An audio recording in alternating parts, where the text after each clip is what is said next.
Hi, Nikki here from Purple Patch Fishing. Well, are you confused about what reel to put on your new rod? Let me run you through it.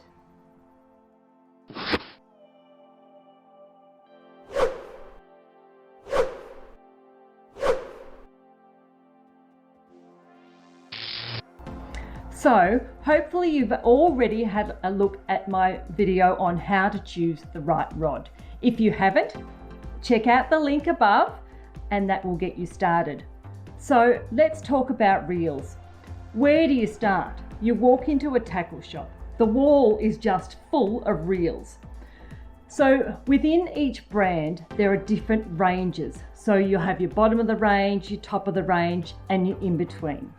The important thing is to work out what your budget is, and that's where you start. So, for example, Shimano has got Stradic reels. So we start with a 1000 size reel. Then we can go up to a 2.5.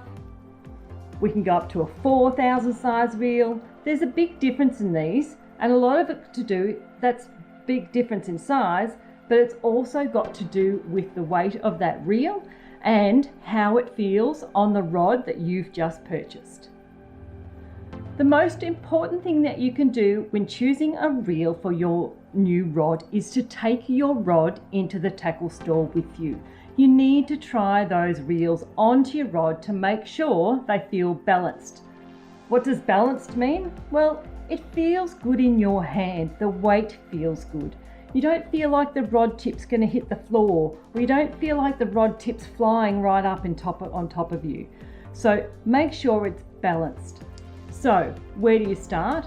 Rule of thumb, so this 1 to 3 kilo rod. I'm going to choose probably a 1000 size reel up to about a 2.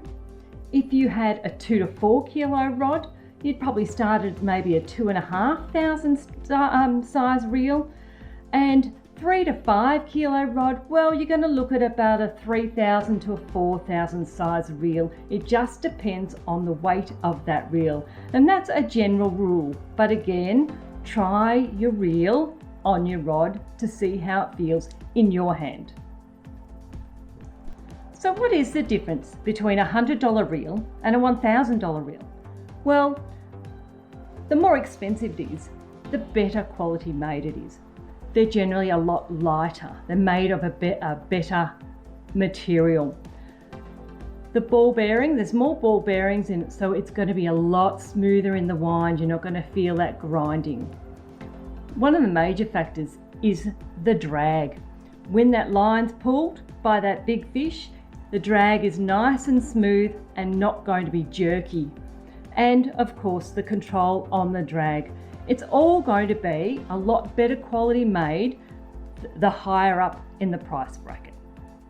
Probably the final thing to consider when choosing your reel is, does it look good on my rod? Does the purple match?